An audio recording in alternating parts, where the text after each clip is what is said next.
Bonjour et bienvenue pour ce numéro 49 de votre TTV Mag. À la une cette semaine, l'étude sur l'hôtellerie française du cabinet KPMG, Qatar Airways qui rejoint l'alliance One World, mais également Vacances Transat qui reprend ses roadshows, le franc-parler d'une chef d'agence de voyage que nous avons interviewée. Nous retrouvons également l'EPT qui a célébré ses 20 ans, l'école pratique du tourisme à Villette-Danton dans la région de Lyon.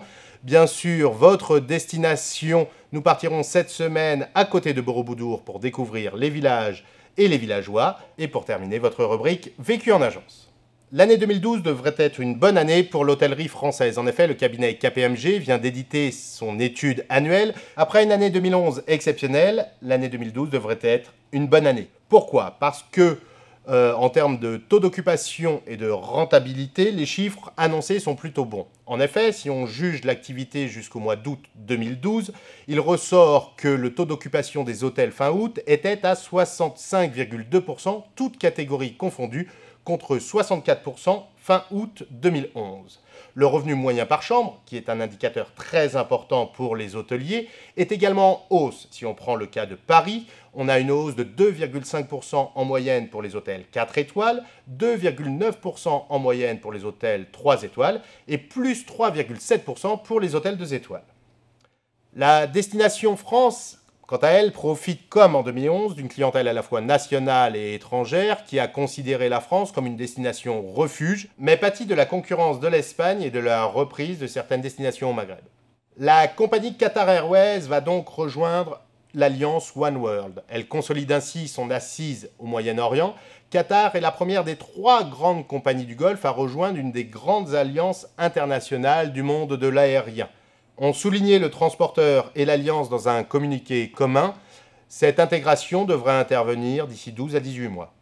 Concernant l'actualité des tours opérateurs, nous avons eu le plaisir de retrouver Thomas Saison, le directeur marketing et e-commerce de Vacances Transat, qui a repris son activité liée au roadshow avec cette thématique des Caraïbes pour la saison d'hiver. Alors Thomas, bonjour et bienvenue sur Tourisme TV. Pourquoi Vacances Transat revient au concept du roadshow ? Alors pour plusieurs raisons, parce que d'abord il y avait un besoin de formation sur les différents produits. Donc là ce soir c'est le roadshow notamment sur la zone Caraïbes. Donc c'est pour ça que Vacances Transat avait besoin de revenir au contact des agences de voyage pour refaire une formation sur ces produits, pour plusieurs raisons, puisque depuis quelques années, le Mexique et la Repdom sont les destinations sur lesquelles on nous connaît le plus. Et puis cette année, nous avons lancé la Jamaïque. Donc c'est la première raison, c'est vraiment une raison de pédagogie et d'explication de nos produits. La deuxième raison de ce retour, en tout cas au contact plus pressant des agences, c'est que Vacances Transat a été le numéro 1 des tours opérateurs par le baromètre Invescom Tour Hebdo qui a lieu mi-septembre. Donc on est plus que ravis d'entretenir en tout cas cette relation de Théo préféré des agences de voyage, d'où ce retour et d'où cette formation et cette soirée. Autre rencontre cette semaine, Danielle Armanac, directrice d'une agence de voyage au franc-parler. Elle pense que les agents de voyage devraient revenir aux fondamentaux, à savoir l'accueil et le service. Elle constate également la difficulté de faire changer les comportements de ses collaborateurs et d'amener ces derniers à faire payer les clients pour les conseils et les informations qu'ils fournissent. Danielle, alors comment se porte le métier de l'agent de voyage aujourd'hui ? C'est une passion. Je suis agent de voyage depuis 1966. Et c'est un grand bonheur de travailler dans le voyage. Et on veille, nous, à bien recevoir le client. Il y a un sourire pour accueillir la personne qui rentre, pour lui dire « asseyez-vous ». Et le sourire s'entend au téléphone. Donc ça, c'est le B à bas. Si vous voulez, on a une très forte concurrence avec Internet. Donc si on ne se bat pas déjà sur le service, on n'y arrivera pas. L'EPT, l'école pratique du tourisme située à Villette-Danton dans la région lyonnaise, vient de célébrer son 20e anniversaire.